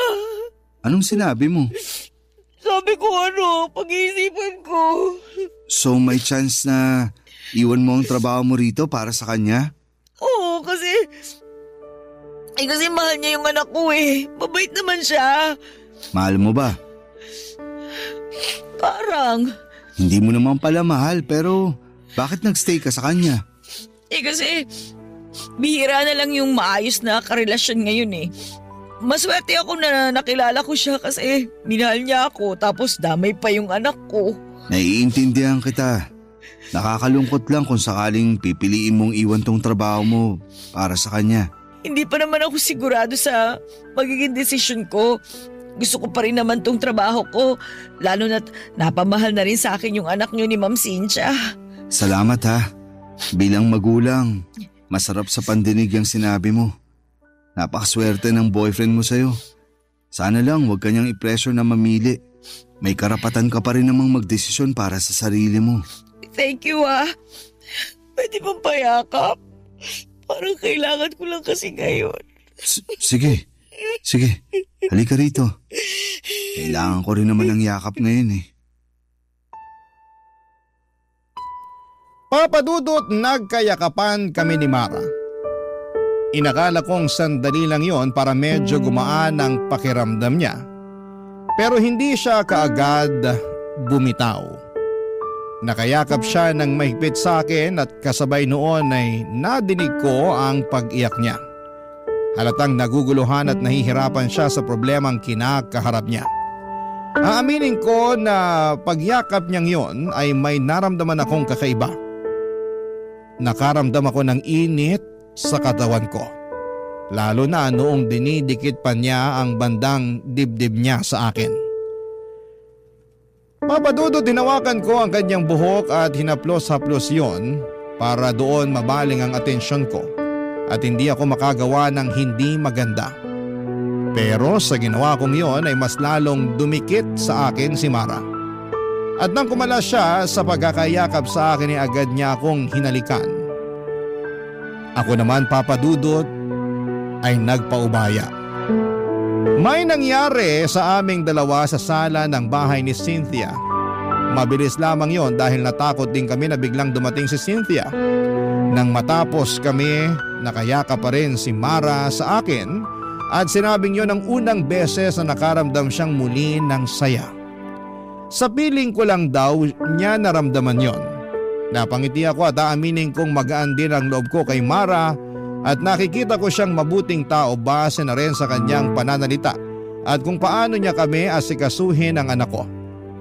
Pagkatapos noon ay tinawagan niya ang boyfriend niya at sinabing hindi na niya iiwan ang trabaho niya sa Maynila. Nakaramdam ako ng tuwa sa mga nalaman ko dahil kahit papaano may magiging paraan pa rin ako para makasama ang anak ko. Dahil syempre oras na umalis si Mara ay mapuputol na ang pagkikita namin ng anak ko, Papa Dudut. Barangay Love Stories. Barangay Love Stories. Nakipaghiwalay na nga ang boyfriend ni Mara sa kanya, Papa Dudut. Mabilis lang naman yung tinanggap ni Mara dahil alam niyang hindi naman niya mahal ang lalaking yon. Alam niyang nadaan lamang siya sa kabutihan nito at sa ipinakita niyang pagmamahal sa anak niya. Doon na kami malayang nagkaroon ng lihim na relasyon. Yun nga lang ay nilihim namin ang lahat ng yon hanggat hindi pa natatanggap ni Cynthia ang hiwalayan naming dalawa. Hindi ko pwedeng sabihin sa iba ang namamagitan sa pagitan namin ni Mara. Alam kong mas lalo lang magtatanim ng sama ng loob sa akin si Cynthia kapag nalaman niyang kasambahay niya ang pinatos ko. Naintindihan naman yon ni Mara at sinabi sa akin na walang problema sa kanya kung patago muna kami dahil alam niya ang ugali ng ex-girlfriend ko. Napadalas na ang pagpunta ko kina Cynthia.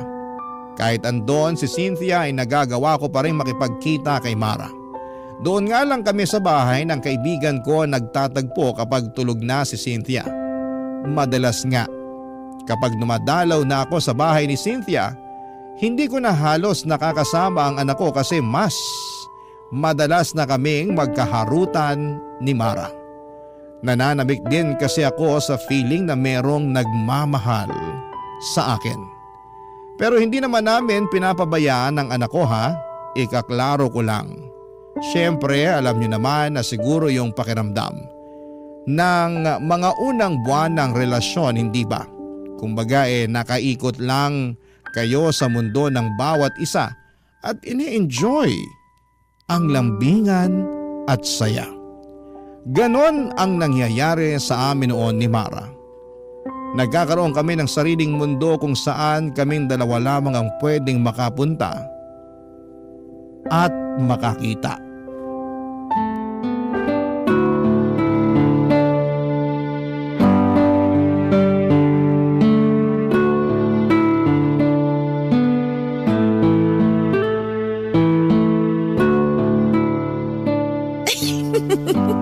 Huwag mo naman masyadong pisilin yung tabako sa tiyan. Huwag mo na akong pigilan. Alam mo namang ito ang paborito ko sa'yo, di ba? Halata naman, palagi mo ang hinahalikan eh. Kakagigil eh. Parang taba ng baby. Lambot. Hawak nga ulit. Ikaw talaga, tama na nga, nakikiliti na ako. Ang hirap magpigil. Ikaw kasi, nag-crop top ka pa. Mas lalo ko tuloy nakita ang bilbil mo. Teka nga, magja-jacket na lang muna ako para tumigil ka na. Wag na. Ganyan ka na hanggang kabagin ka. Panindigan mo na lang ang crop top mo. Huwag tayo masyado maingay kasi baka mamaya magising pa yung anak mo. Ayos lang yun. Para makita niya kung gaano kasaya ang tatay niya. Masaya ka ba talaga? Oo naman. Mula nung dumating ka, nakakasama ko na yung anak ko. Tapos, may pabonus ka pang bilbil na pinanggigigilan ko. Ayaw mo na talagang lumayo sa usapang bilbil ha? Paano ba ako makakalayo? Lagi nakadikit ang bilbil mo sa akin. Para maramdaman ko kung paano kang nag-iinit sa akin. Eto na nga't parang nilalagnat na ako sa init. Tara na nga sa kwarto ni Cynthia. Uy, bakit naman dun? Para hindi masakit sa likuran kapag nag-aano na tayo. Ang hirap kasi rito sa sofa eh. Medyo may katigasan na. Tsaka mukhang malaki yung kama ng ex-girlfriend ko kaya kahit tumambling pa tayo hindi tayo mahuhulog. Baka maamoy niya tayo pag uwi niya. Mas okay na rito sa sala para mabilis linisin yung ebidensya. Doon sana sa kwarto mo kaso andun naman ang anak ko. Pwede naman dun pero tahimik lang tayo ha. Ano, game? Wag na ron. Nakakailang naman kung sa harapan pa ng anak ko nilalandi yung yaya niya. Exciting nga yun eh. Ikaw ha, grabe yung mga pantasya mo. Marami na kasi ako nasubukang pantasya mula nung naging tayo. Pukis nga ako, tsaka... Ay, tumatawag si Ma'am Cynthia. Sagutin ko lang to ha. Quiet ka muna dyan. Hello Ma'am Cynthia. O ma'am, ano po yun? Pauwi na ako ng bahay. Pakilutuan mo ako ng ulam. Kahit anong nandyan sa ref. Okay lang kahit prito. Mga ilang oras po ma'am bago kayo makarating dito sa bahay? Bakit kailangan mong malaman? Wala naman po. Para lang po matansya ko kung ano oras po ako magluluto. Para mainit po yung ulam na maaabutan nyo. Mga 2 oras mahigit. Sa kapalitan mo na rin yung bedsheet ko. Nangangati ako ron eh. Sige po ma'am. Meron pa po ba kayong ipapagawa? Wala naman na. Asikasuhin mo na lang yung mga pinapagawa ko. Bye.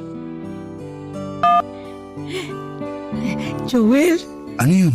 Tara na dun sa kwarto ng ex-girlfriend mo. Dumihan na natin yung bedsheet kasi pinapapalitan na niya sa akin. Ayos! May nangyari sa amin ng ilang beses sa kama ni Cynthia, Papa Dudut. Aaminin kong nakadagdag ng init yon sa pakiramdam ko lalo't kama yon ng ex ko. Pagkatapos noon ay nagmadali na akong umalis ng bahay. Hindi ko na nga nahintay na magising pa ang anak ko. Babawi na lamang ako sa susunod sa kanya. Kailangan ko na kasing makaalis para hindi kami magkaabutan ng nanay niya. Mabuti na lamang at maagang dumating ang nabukong sasakyan kaya nakaalis din ako kaagad. Bago mag-update si Cynthia na pauwi na raw ito. At nang makauwi ako ng bahay, tinadtad ni Mara ng mga selfie niya ang messenger ko. Napangiti ako at nakaramdam muli ng init. Sinabi ko sa kanya na mag-usap na lamang kami ulit kapag matutulog na si Cynthia. At makalipas nga ang ilang oras bago sumabit ang 11:00 ng gabi ay nag-message na si Mara. Gising noon ang anak ko at magkasama silang dalawa habang magka-video call kami. Para silang mag-ina at para kaming pamilya ng mga oras na yon. Nakapag-usap siguro kami ng mahigit 1 oras bago ko tinapos ang tawag. Para makapagpahinga na rin ang anak ko dahil alanganin na ang oras. Nag-chat na lamang ako kay Mara na sabihan niya ako kung kailan ulit ako makakadalaw. Mabilis naman siyang nag-reply at sinabing pwede na raw kagad kinabukasan. May out of town meeting daw si Cynthia at madaling araw na ito makakauwi. Natuwa ako noon dahil mas mahaba ang oras na makakasama ko na si Mara at ang anak ko. Kaya naman natulog na ako kaagad para maaga akong makabili ng mga pagkain nilang dalawa sa pagdalaw ko, Papa Dudut.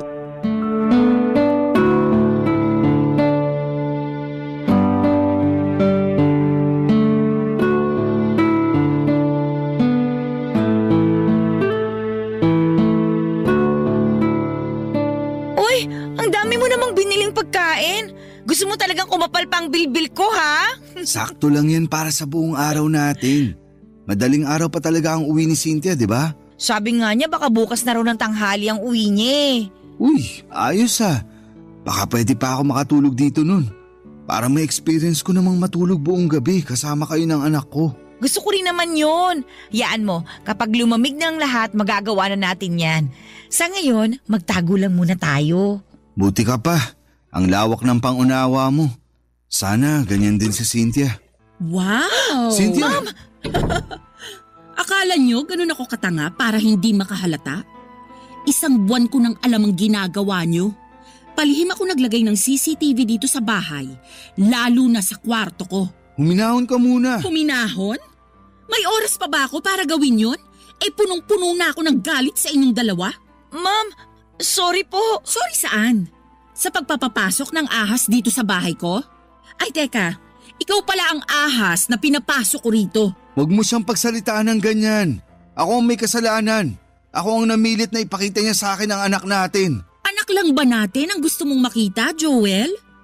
Base sa mga CCTV footage na nakita ko, parang masabik kang mayakap at mahiga sa kama yung yaya ng anak mo. Grabe rin! Ginawa niyo pa sa kama ko ang kababuyan niyo. Sorry, pero ikaw naman kasi. Ako na naman ang mali, Joel. Nakikita mo ba kung anong ginawa mo? Mas lalo mong sinira ang tiwala ko sa'yo. Kung sa una pa lang sana hindi mo na ipinagdamot ang anak ko sa akin, edi hindi sana tayo aabot sa ganito. Pinapatikim ko lang sa'yo ang epekto ng pag-iwan mo sa akin. Sinabi ko naman sa'yo na huwag mong idamay ang anak natin sa problema natin pero… Sa ayaw at gusto mo, madadamay talaga ang anak natin. Lalo na ngayon, ang bababoy nyo. Habang nasa kabilang kwarto ang anak natin, nagawa mo pa talagang patungan ng yaya niya, Joel? Anong klaseng pag-iisip ang meron ka? Bakit init ng katawan ang pinapairal mo? Kasalanan ko po, Ma'am Cynthia. Huwag niyo pong sisihin si Sir Joel. At ngayon, Sir Joel ang tawag mo sa kanya? Patapos kang maghubad sa harapan niya? Iba ka rin ha? Nagmamahalan lang po kaming dalawa. Walang masama sa ginagawa namin. Nagmamahalan? Walang masama? Sigurado ka? Habang wala ako sa bahay na to, pinagkatiwalaan kita, Mara.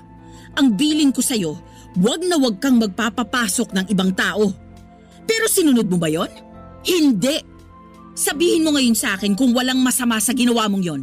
Hindi mo na nirespeto ang bahay ko. At hindi mo rin ako nirespeto. Sorry po, Ma'am. Hanggang sorry ka lang talaga, no? Tama na, Cynthia. Pag-usapan na lang natin to. Sige, pag-usapan natin to. Kasi ang dami ko nang naipon sa puso kong galit sa'yo eh. Baka sakaling gumaan kapag sinumbat ko na sa'yo lahat. Kapal ng mukha mo, Joel. Ang dami mong pagkukulang sa akin noon. Pero pinilit kong tanggapin ka. Kasi naniniwala ako na ikaw yung makakabuti para sa akin. Lalo na nung nabuntis mo ko. Pero anong ginawa mo? Nung time na gulong-gulo ko sa mga nararamdaman ko, iniwan mo ko. Pinabayaan mo ko. Hindi mo alam kung gaano kasakit sa akin na isipin yung future na hindi ka namin kasama ng anak mo. Hindi mo alam kung gaano kasakit sa akin na isipin na nagmamahal ka na ulit ng iba tapos makakalimutan mo na kaming mag-ina. Hindi naman mangyayari yun. Nagkaiwalay tayo pero hindi naman ibig sabihin ipababayaan ko na kayo. Mag-ina ko pa rin kayo at parte na kayo ng buhay ko. Mahal kita, Cynthia. Kahit ano pang nangyari sa atin, hindi na yun magbabago. Kung mahal mo ko, piliin mo ko ngayon. Anong ibig mo sabihin? Kung gusto mo pang makita pa ang anak mo, ako ang pipiliin mo. Cynthia. Kami ng anak mo o ang katulong ko? Mamili ka. Hindi ako makagalaw sa sinabi ni Cynthia, Papa Dudut. Hindi ko nga rin matignan si Mara dahil alam kong nasasaktan siya sa narinig niyang sinabi ng ex ko. Kahit ako ay naguluhan, lalo na noong pinangtakot na ni Cynthia sa akin ang anak namin. Sinabi niyang lilipat na raw sila ng lugar at hindi ko na sila kailanman makikita. Ang bigat ng loob ko habang iniisip ang posibilidad na mangyari yon. Nang hindi pa ako sumagot ay sinabi niyang pwede kaming magkabalikang dalawa, total ay mahal ko pa naman daw siya. Ayusin na lang daw namin at susubukan niyang baguhin kung ano man ang mga naging pagkakamali niya. Hindi pa rin ako nakapagsalita noon. Parehas kami ni Mara. Nang wala siyang makuhang sagot sa akin ay pinalis niya ako ng bahay. Pero bago niya ako paalisin, binigyan niya ako ng palugit na 1 buwan para pag-isipan kung sino ang pipiliin ko sa kanila ni Mara. Tahimik pa rin si Mara at kabado dahil anak ko na ang pinangsasangga ng nanay niya. Pinalis na rin ni Cynthia si Mara at umuwi muna si Mara sa Cavite at sinabi niyang hihintay na lamang niya kung anuman ang magiging desisyon ko. Sobrang hirap ng pinasok kong gulo. Sana ay matulungan niyo po ako. Oo, at may nararamdaman na ako para kay Mara. Nakikita ko siya bilang mabuting tao at mabuting karelasyon, pero aaminin kong mas mahal ko pa rin si Cynthia. Pero ang hirap na makasama pa siya. Pero paano ang anak namin kung sakaling hindi ko siya piliin na balikan? Higit sa lahat ay anak ko na ang pinakagusto kong makasama. Pero tulad ko ay ipit din siya sa sitwasyon. Sana po ay matulungan niyo po ako. Ako ang inyong kabarangay forever, Joel.